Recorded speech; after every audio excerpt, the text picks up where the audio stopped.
All right, we must be at 1, 2, 3, 4, 5, 6, 7, 8, maybe day 9 of videos. This is going really well. What I've actually started to do, I've got journal 1, 2, and 3 uploaded. 3 just finished uploading. I'm gonna upload 4, and then tomorrow I'll take video 10, upload 5, 6, then take 11 and upload 7, 8, do 12, 9, 10, 13, 11, 12, 14, 13, 14, 15, 16, 17. So I'm back in the rhythm of uploading as I'm recording. Because what I'm finding is one of the challenges is recording, going to upload, not necessarily remember exactly what what I'm talking about, wanting to create a title, so wanting to make it relevant, so rewatching the video and going, I'm not sure if, this is a really interesting thing to look back on and go, oh, what was I thinking when I was talking about? There's one thing in particular I'm like, you know what, that's like, I can be more honest. I can be more honest with myself. I can be more raw for myself, and I can be more kind of, if I think it's an interesting mirror to look back and see. And then I'm still like, I don't know if I really want to, but it's like, no, just post it. This is part of the process. This is part of the process. Just commit to it. So that's cool. Now, second thing, 12th of July it is today. Yesterday I did about 90% of my tracking. I got like all the way through, except I didn't do my 10 minutes of shadow boxing and I didn't do a 6 to 7 a.m. wake up. Everything else I did. Today, it's now like almost, I think it's about 4:30 in the afternoon. I've only ticked off exercise and a new experience.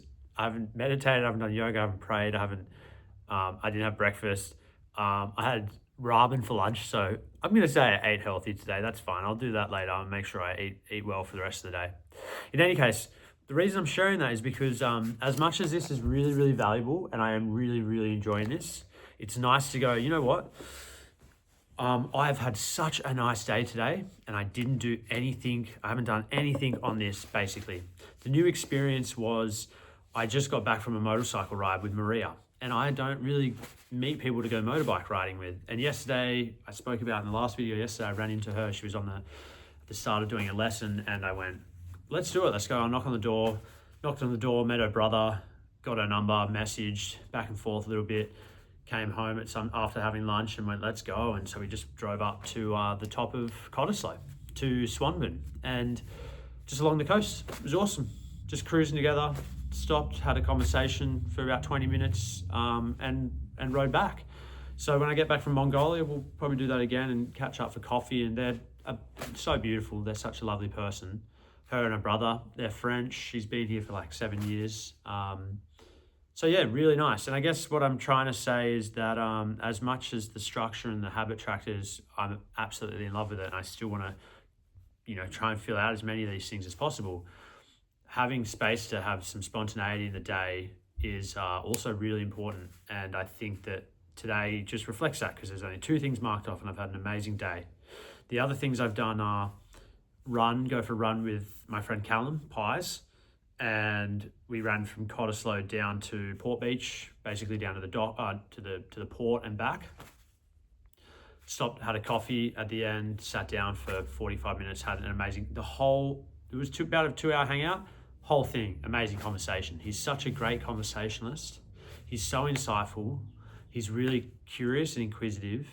And we actually seem to work really well with one another in the sense that when we're both locked into a conversation, we really engage in what I referred to in an earlier video as these kind of weighted words, where he'll pick something out of my sentence and I'll pick something out of one of his sentences to dive further on. And it just makes for a really beautiful conversation. And one where we're both kind of exploring feelings and thoughts and challenges and experiences that we've both had, and ones that resonate and ones that kind of are different.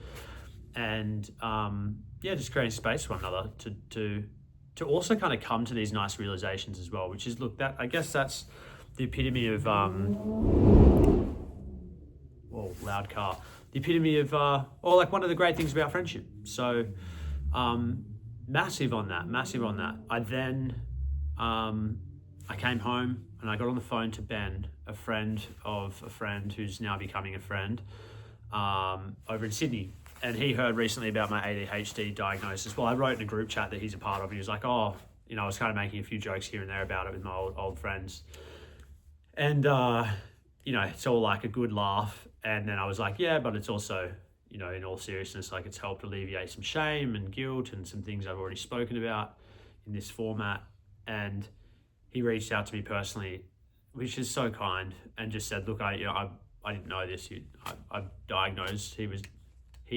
I did not know this about him, but he reached out and said, I was diagnosed a few years ago and has been medicated. So yeah, that conversation was an hour, and it was basically 55 minutes of just yarning about having that ADHD, about how ADHD's affected our, you know, we were kind of telling each other anecdotes of, hey, I've struggled with this in my life. I've struggled with this with my headspace. I've struggled with this with ruminations. I've struggled with different attachment styles, and we're looking at the overlap between ADHD and some anxious avoidant tendencies, which I'd love to do a dedicated video on, and I think I will. And we were talking about, you know, a bit of emotional dysregulation and the impact of hyperfixation on relationships, both friendships and otherwise.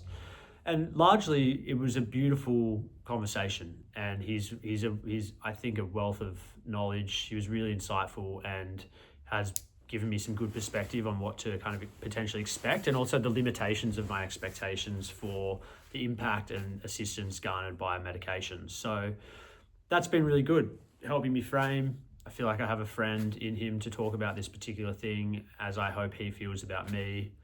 We spent a lot of the time kind of sharing anecdote, and like some things I was like, I've never heard someone else say this experience the way you've said it, and it is me to a T. That's exactly how I would describe my relationship with that particular event or activity or feeling.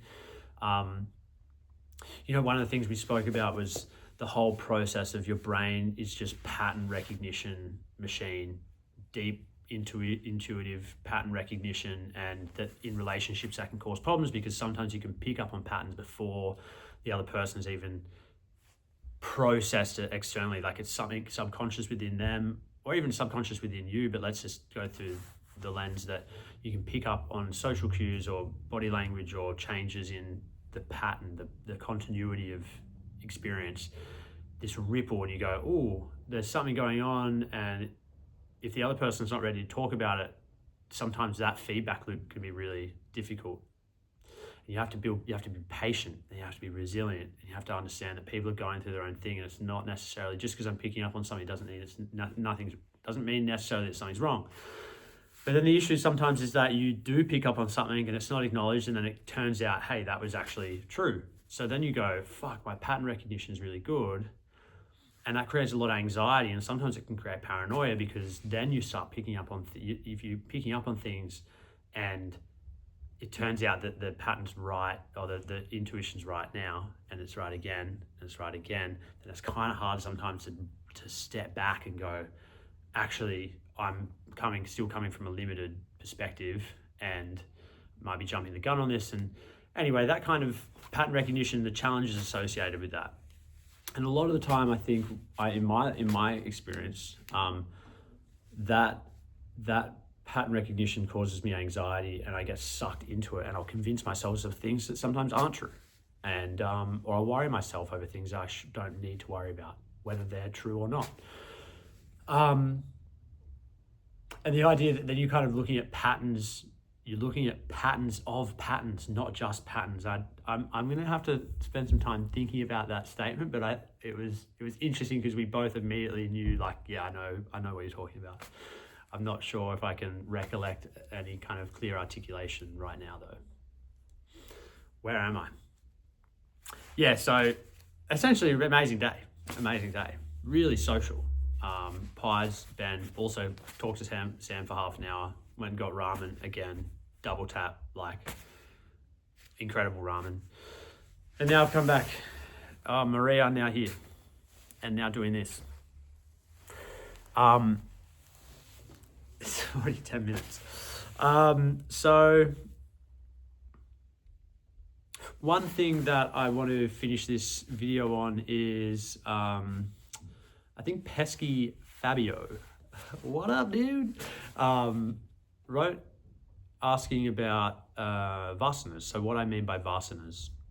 So I'm going to do my best to explain my understanding of vasanas, and it's very limited. I've only heard the term in the context of my yoga teacher training. I've encountered it in texts like Patanjali's Yoga Sutras or BKS Iyengar's commentary on the Yoga Sutras.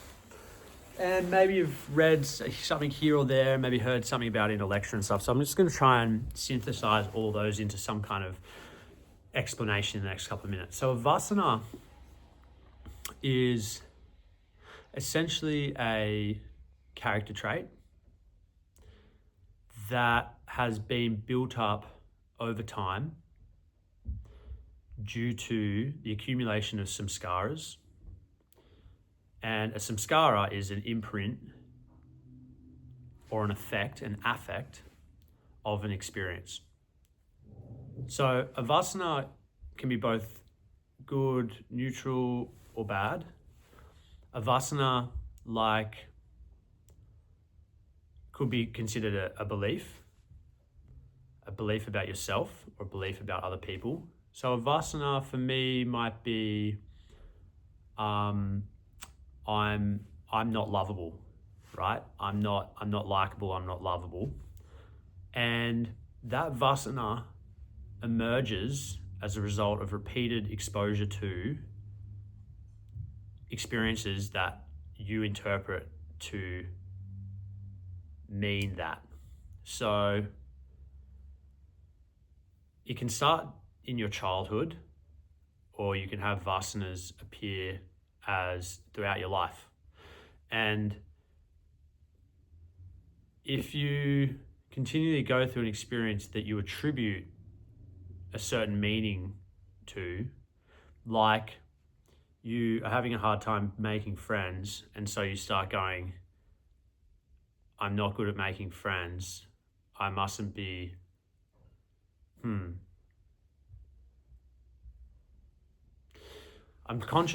I'm not exactly sure if that's the best way to describe what a vasana is.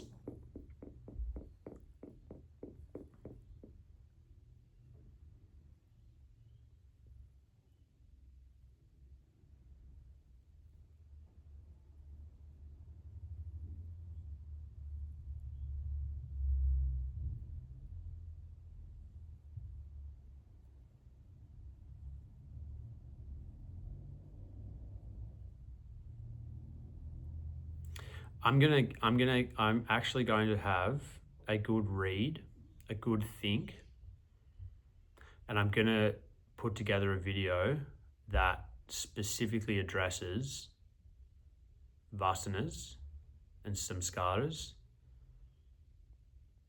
and how I relate to them, or I'm gonna try and explore some of mine, and I'm going to come back, I'm going to do a dedicated video trying to articulate it, because it's something I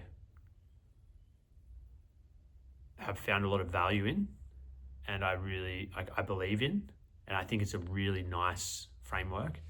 I've spoken to some friends about it, and whenever I've spoken to friends about it, it's felt like a really natural expression. But I think the challenge for me right now is that I'm talking to myself and I don't have a relevant reference point from which an explanation or can naturally emerge, or an experience of someone else's that I can provide scaffolding to, right? Because that's kind of how it occurs in a conversation. Is someone will be like, oh, I'm struggling with this, I'm struggling with that, or I'll start talking about, hey, I'm struggling with this, I'm struggling with that, and then through the conversation, the term vasana might come up, and when they're like, oh, what's that? Then I can actually scaffold an explanation against what I was talking about. So I kind of butchered that a little bit, but it's going on. It's fucking going on the net. It's going up, baby. Oh my God, even me doing this now, it's cringing me out, man. Calm down.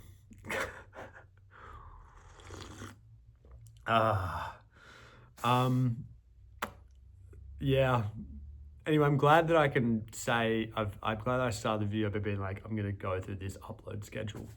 I hope you are having a great day. And I love you, and I love you. And I'm going to get back to doing some of my chores. I'm going to go fly my drone, actually. I hope you're having a good day. Thanks for watching.